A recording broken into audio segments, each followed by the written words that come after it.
मेरे प्यारे स्टूडेंट्स, मैं निशांत कुमार आप सभी को इंटीग्रल एकेडमी के इस चैनल पे स्वागत करता हूँ। बच्चों, ये हमारा वर्क एनर्जी एंड पावर का लेक्चर नंबर 5 है। लेक्चर नंबर 1, 2, 3, 4 ऑलरेडी हमने डिस्कशन कर दिया है। अगर आपने वो नहीं देखा है तो यूट्यूब पे जाए, टाइप करें लेक्चर नंबर 1 या lecture number 2 by Nishant sir, work energy and power, और वो देख करके फिर ये स्टडी करें। इस लेक्चर में हम स्टडी करेंगे पावर के बारे में, ठीक है। और मैंने वर्क एंड एनर्जी का पूरा जो भी वीडियो बनाया है वो अप टू जेई और नीट लेवल पे बनाया है। अगर आप जेई और नीट की प्रिपरेशन करते हैं, यू आर मोस्ट वेलकम। ये लेक्चर भी आप ही के लिए है। तो इनमें से जितने भी मैंने वीडियोस बनाए हैं उसमें से सेकंड नंबर वीडियो है वर्क एनर्जी थ्योरम, और जो लास्ट वाला वीडियो 4th नंबर वीडियो है कंजर्वेशन ऑफ मैकेनिकल एनर्जी, वो बहुत ज़्यादा इंपॉर्टेंट है क्योंकि वहाँ से क्वेश्चन आने की पॉसिबिलिटी सबसे ज़्यादा होती है। ये भी इंपॉर्टेंट है, लेकिन वर्क एनर्जी थ्योरम और कंजर्वेशन ऑफ मैकेनिकल एनर्जी से क्वेश्चन बहुत ज़्यादा आता है। इसलिए मैं आपको प्रेफर करूंगा कि पहले आप वो देख लें, फिर यहाँ से स्टडी करें, ठीक है। और मैंने लास्ट क्लास में भी बहुत सारे क्वेश्चन डिस्कशन किए थे। जेई के प्रीवियस ईयर क्वेश्चन और एचसी और के क्वेश्चंस मैंने डिस्कशन किए थे, ठीक है। यहाँ भी कुछ 2-3 न्यूमेरिकल्स करेंगे, इसको भी स्टडी कर लेते हैं। छोटा सा टॉपिक है, ज़्यादा टाइम नहीं लगेगा। ये टॉपिक है पावर।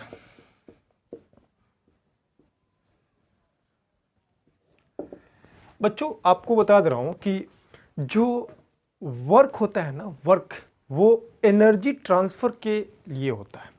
जैसे कोई भी वर्क हम करते हैं तो उस वर्क में क्या होता है, एनर्जी ट्रांसफ़र होता है। या तो सिस्टम को एनर्जी मिल जाती है या सिस्टम से एनर्जी रिलीज़ हो जाती है। तो हमेशा कोई भी जब हम वर्क करते हैं तो एनर्जी ट्रांसफ़र होता है। और जो पावर होता है ना, ये मेज़र करता है कि एनर्जी ट्रांसफ़र का रेट कितना है, इसीलिए पावर का यूज़ किया जाता है। फॉर एग्ज़ाम्पल, मान लो आप एक बिल्डिंग पे चढ़ रहे हो, सीढ़ी के थ्रू चढ़ रहे हो ऊपर, तो आपकी रेट क्या है वर्क करने की, या आपकी रेट क्या है एनर्जी ट्रांसफ़र करने की, वो पावर से मेज़र होगा।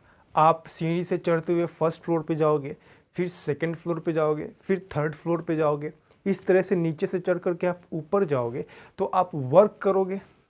भाई अपवर्ड मूव करोगे तो वर्क होगा तो एनर्जी ट्रांसफ़र होगा। तो उस केस में पावर आपको ये डिफाइन करेगा कि हाउ फास्ट और slow you are working, how fast और slow you are changing energy, ठीक है। इस तरह से पावर को डिफाइन करते हैं। तो सबसे पहले इसका डेफिनेशन लिख लेते हैं पावर का। It is rate of doing work. बच्चों, पावर जो होता है ना, दो तरह का पावर होता है। एक होता है एवरेज पावर,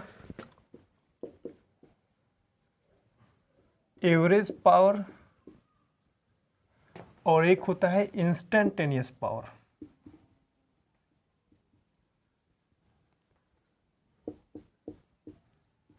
एवरेज पावर और इंस्टेंटेनियस पावर होता ये है जनरली, तुम अज्यूम करो खुद को, मैंने तुमसे कह दिया कि तुम 10वीं नंबर फ्लोर पे सीढ़ी से चढ़ करके दिखाओ। तो जब तुम सीढ़ियों के थ्रू चढ़ोगे 10वीं नंबर फ्लोर पे, तो तुम फर्स्ट वाले फ्लोर पे बहुत तेज़ी से चढ़ोगे, सेकंड वाले फ्लोर पे फर्स्ट वाले के कंपैरिजन थोड़ी स्लो चढ़ोगे क्योंकि एनर्जी ट्रांसफ़र होगा। या अगर तुम ज़्यादा स्ट्रांग हो, तुम्हारे अंदर ज़्यादा एनर्जी स्टोर्ड है, तो सेकंड वाले फ्लोर पे भी तुम उतने ही स्पीड से चढ़ोगे जितना कि तुम फर्स्ट वाले पे चढ़ोगे। थर्ड वाले पे भी तुम उतने ही चढ़ गए। अब फोर्थ वाले पे तुम्हारी एनर्जी कम हो जाएगी तो थोड़ी सी स्लो चलोगे। फिफ्थ वाले फ्लोर पे जब तुम चढ़ोगे तो फोर्थ वाले फ्लोर से थोड़ी सी एनर्जी कम हो जाएगी और थोड़ी सी तुम स्लो चढ़ोगे। फिफ्थ सिक्स्थ वाले पे में भी तुम जा करके थोड़ा सा आराम कर लो, फिर उसके बाद कुछ सेकंड आराम करके 7th वाले पे चढ़ो, फिर 8th वाले पे चढ़ो। इस तरह से तुम चढ़ रहे हो, कभी फास्ट, कभी रुक गए, कभी स्लो चल रहे हो।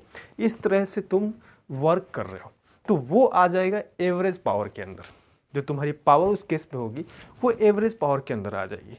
तो एवरेज पावर का फॉर्मूला होगा PAV is equal to total work divided by total time. इसको ऐसे लिख सकते हैं, जैसे मान लो एग्जांपल, मेरे पास दिया हुआ है वर्क मैं कर रहा हूँ 100 जूल, टाइम लग रहा है मुझे 10 सेकेंड, 10वीं फ्लोर पे 10 सेकेंड ज़्यादा हो गया, बहुत कम हो गया सॉरी, 20 सेकेंड मान लो, और पावर पूछा रहा है, पावर बताओ। तो इस केस में क्या करोगे तुम, पावर एवरेज जो निकालोगे, एवरेज सपोज एवरेज पूछा जा रहा है, power average is equal to total work done 100, total time 20, ये हो गया 5, और पावर का यूनिट क्या होता है, जूल पर सेकेंड, और इसको वाट भी बोल सकते हैं, 5 वाट, पावर का यूनिट वाट होता है। तो जो तुम्हारा एवरेज पावर निकल के आ गया वो हो गया 5 वाट, वो एवरेज है। स्टार्टिंग से लेकर के फाइनल पॉइंट तक जब तुम पहुंचे तो तुम्हारा पूरी की पूरी जर्नी में एवरेज पावर क्या था, वो आ गया 5 वाट। अब अगर हम इंस्टेंटेनियस की बात करें, जैसे मान लो मैंने तुमसे कहा कि ठीक है तुम चढ़ के दिखाओ, अब तुम फर्स्ट से सेकंड पे गए, सेकंड से थर्ड पे गए, थर्ड से फोर्थ पे गए, तुम्हारा रेट सेम रहा, सेम स्पीड से तुम चढ़ते हो, ठीक है मान लिया मैंने। अब फोर्थ से जब फिफ्थ पे तुम जा रहे हो तो थोड़ी सी थक जाओगे, थोड़ा स्लो चढ़ोगे। तो उस केस में मैंने क्या किया, तुम फोर्थ से फिफ्थ तक तुम जा रहे हो, वहाँ पे मैंने अगर तुम्हारा पावर चेक कर लिया तो वो होगा पावर इंस्टेंटेनियस। इंस्टेंटेनियस का मतलब होता है किसी एक टाइम पर, किसी एक इंस्टेंट पर, और मैंने किसी एक इंस्टेंट पे तुम्हारा पावर चेक कर लिया तो that will be equal to dw upon dt, ये हो जाएगा इंस्टेंटेनियस पावर। ये निकालोगे तो इसका भी तुम्हारा सेम आ जाएगा, वो यूनिट सेम होगा, वाट होगा। क्या मेरा कैमरा ठीक से काम कर रहा है? या it is working properly. dw upon dt हो जाएगा। तो यहाँ से हम जानते हैं, वर्क एनर्जी थ्योरम में पढ़े हुए हैं, बहुत बार पढ़े हुए हैं, कि जो dw होता है वो f डॉट dr होता है। ऐसे होता है कि नहीं होता है? ये चीज़ अगर तुम्हें ये चीज़ समझ में नहीं आ रहा तो पीछे की वीडियोस देख लो, और अगर समझ में आ रहा है तो ठीक है, इंटीग्रेशन का साइन है ये, integration of f dot dr। तो यहाँ p इंस्टेंटेनियस अगर लिखें हम तो वो क्या हो जाएगा, dw की जगह पर हम ये इंटीग्रेशन हटा दो, सॉरी, dw के जगह पे हम f dot dr upon dt लगा दो। और dr अपॉन dt क्या होता है, change in position with respect to time, velocity होता है। यहाँ लिख दे रहा हूँ, dr upon dt is equal to velocity होता है। तो यहाँ पे p इंस्टेंटेनियस हो जाएगा f डॉट v। तो अगर मैं तुमसे p इंस्टेंटेनियस का एक्चुअल फॉर्मूला पूछूं तो वो हो जाएगा f v cos theta, where theta will be angle between force and velocity. Force और वेलोसिटी के बीच का जो एंगल होगा वो थीटा होगा। इतना तो तुम खुद से कर सकते हो, अब तो इतना समझदार हो ही गए होगे। ये पूरा का पूरा नोट कर लो, आई थिंक ये इंपॉर्टेंट होता है, ठीक है। और इसके बेसिस पे, ये वाला जो इंस्टेंटेनियस है ना, इसके बेसिस पे बहुत सारे न्यूमेरिकल्स होते हैं। यहाँ से भी आते हैं न्यूमेरिकल, इससे भी न्यूमेरिकल आता है। यहाँ पे टोटल वर्क को हम W लिख दे रहे हैं, टोटल टाइम को T लिख दे रहे हैं। यहाँ से भी न्यूमेरिकल आता है, यहाँ से ज़्यादा आता है, ठीक है। इस पे अभी न्यूमेरिकल करते हैं हम, इसको तुम नोट पॉज करके पूरा छाप लो।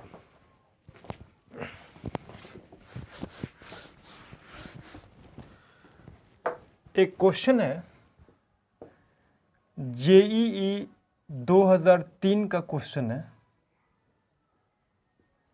कह रहा है कि a body is moved along a straight line by a machine delivering a constant power P। Constant power P बोला हुआ है, ध्यान रखना, constant power P। If the body covers x distance in t time, then x is proportional to option number A, t to the power 3 by 2, option number D, option number B है t के power 1 by 2, option number C t cube, option number D t square. बताना है कि इनमें से किसके proportional होगा। बना सकते हो तो पॉज करके बनाओ, नहीं बना सकते हो तो आ जाओ, मैं डिस्कस करता हूं। सबसे पहले क्या करो, power is equal to force into velocity होता है, प्रूफ दे चुके हैं इसका थोड़ी देर पहले। Power is equal to force into velocity होता है, तो यहाँ से फोर्स को हम एम ए इंटू वी लिख सकते हैं, एम इंटू ए को लिख सकते हैं D V upon D T into V. ये कहाँ से आया, ये आया A is equal to D V upon D T होता है, ठीक है, इतना आ गया। Power is equal to it implies, ये क्या करो तुम डी टी को लेफ्ट साइड में ले जाओ, तो P D T is equal to M V D V, दोनों तरफ इंटीग्रेट कर दो। जब time t is equal to 0 था तो वेलोसिटी 0 था, जब टाइम t हुआ तो वेलोसिटी v हो गया, ठीक है। देखो ये पावर कांस्टेंट पावर बोला हुआ, कांस्टेंट टर्म इंटीग्रेशन से बाहर आ जाता है, उसका कोई फर्क नहीं पड़ता इंटीग्रेशन पे, बाहर निकाल दो। p इंटू टी को 0 से लेकर के t तक जब इंटीग्रेट करोगे तो t हो जाएगा, यहाँ पे dt है ना, हाँ ठीक है, t हो जाएगा। This is equal to m into V D V का integration v square by 2, limits put करोगे इतना आ जाएगा। तो यहाँ से अगर तुमसे कोई v स्क्वायर की वैल्यू पूछे तो 2pt अपॉन m, यहाँ से अगर v की वैल्यू निकालना हो तो 2pt अपॉन m का स्क्वायर रूट, इतना आ जाएगा। अब तुम क्या करो, एक छोटा सा इसमें काम ये कर दो कि v is equal to 2p upon m को अलग कर दो, और t जो है ना t के पावर 1 बाई 2 इसको अलग कर दो, t के पावर 1 बाई 2 आ गया। यहाँ यही लिख रहा हूँ मैं, यहाँ लिखता हूँ इसको। तो v को हम क्या लिख सकते हैं बच्चों, v को हम लिख सकते हैं dx upon dt, change in position with respect to time हो सकता है। तो dx upon dt is equal to 2p upon m का square root into T to the power 1 by 2। इस dt को उठा के राइट साइड में भेजो, dx is equal to under root 2p upon m into T के power 1 by 2 dt, दोनों तरफ इंटीग्रेट कर दो। जब पोजीशन 0 था तो टाइम 0 था, जब x हुआ तो टाइम t हुआ। ये वाला टर्म तो पूरा का पूरा कांस्टेंट है, बाहर निकल जाएगा, t का ही तो इंटीग्रेशन होगा, इस t का इंटीग्रेशन होगा, तो लिमिट्स 0 से लेकर के t तक पुट करोगे तो इसका अगर मैं x लिखूं position, that will be equal to, ये बाहर निकल जाएगा 2p अपॉन m का square root into T to the power 3 by 2 upon 3 by 2। It implies ये 3 बाई 2 भी कांस्टेंट है, ये सब कांस्टेंट टर्म है, तो x जो होगा इज प्रोपोर्शनल टू t के पावर 3 बाई 2, इस t के पावर 3 बाई 2 के प्रोपोर्शनल हो गया। तो correct option is A number, t to the power 3 by 2। कई बार ऐसे क्वेश्चंस उलझाने के लिए दे देता है, ठीक है, जिसमें कुछ होता नहीं है, इंटीग्रेशन डिफरेंशिएशन का खेल होता है, काम हो जाता है आसान से, ठीक है। ये जेई 2003 का क्वेश्चन है, अच्छा क्वेश्चन है। चलो आगे बढ़ते, दूसरा क्वेश्चन करते हैं। एक अच्छा क्वेश्चन दिया हुआ है मेरे पास, ये क्वेश्चन जेई मेंस 2004 का है।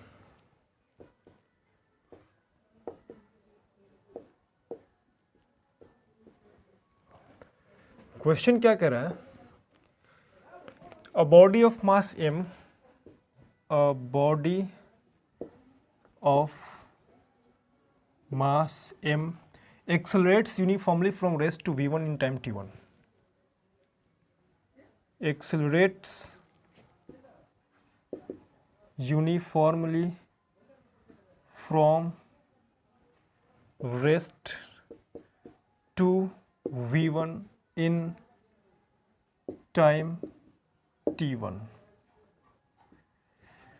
कह रहा है the instantaneous power delivered to the body, the instantaneous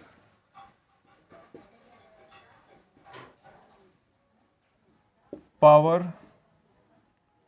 delivered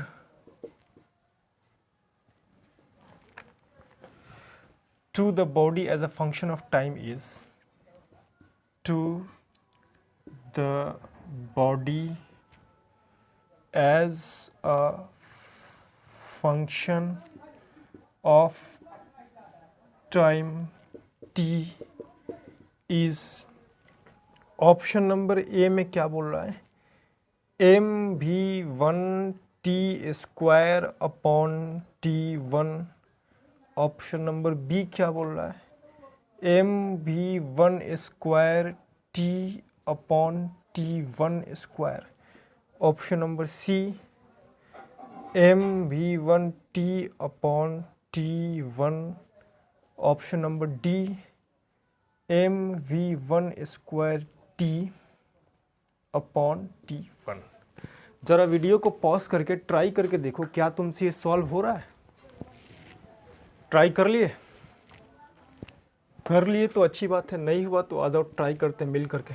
कह रहे हैं body of mass m accelerates uniformly from rest to v1।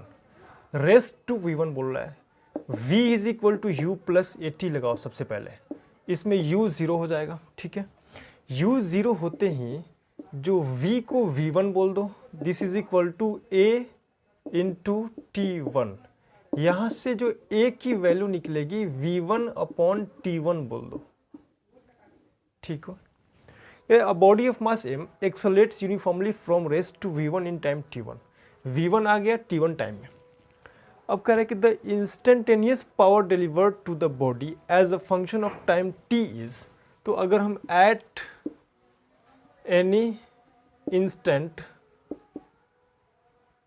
t की बात करें, अगर किसी इंस्टेंट t की बात करें तो v is equal to u plus at एक बार फिर से लगा दो, और यहाँ पे इस u को फिर से 0 बोल दो क्योंकि इनिशियली रेस्ट पे है। यहाँ पे v is equal to a के जगह पर v1 अपॉन t1 बोल दो, और ये t को t रहने दो, ये आ जाएगा v1 upon t1 into t। ठीक है, अब बोल रहा है कि the instantaneous power p instantaneous is equal to force into velocity होता है। तो फोर्स को हम क्या लिख सकते हैं, m a इंटू वी को v लिख दो, m इंटू a के जगह पे v1 अपॉन t1 लिख दो, और v के जगह पे v1 upon t1 into t लिख दो। इट इम्प्लाइज, अगर p इंस्टेंटेनियस की वैल्यू पूछ रहा है तो ये हो जाएगा mv1² upon t1² into t। mv1² upon t1² into t। देखो चेक करो कौन सा ऑप्शन करेक्ट है। ये देखो mv1² upon t1² into t, option number B is correct. इस तरह से सवाल तुमसे जनरली पूछ सकते हैं। तो मैंने हर तरह के क्वेश्चन, हर तरह की कॉन्सेप्ट तुम्हें समझाने की कोशिश की है। फिर से बता रहा हूँ, इस वीडियो में एक बार फिर बता रहा हूँ कि बच्चे तब तक तुम अपने फील्ड में माहिर नहीं हो सकते ना जब तक तुम प्रैक्टिस को ना कर लो। जितना ज़्यादा प्रैक्टिस करोगे अपनी एम के उतने ही ज़्यादा क्लोज होते जाओगे। जितना कम प्रैक्टिस करोगे उतने ही अपनी एम से दूर होते जाओगे।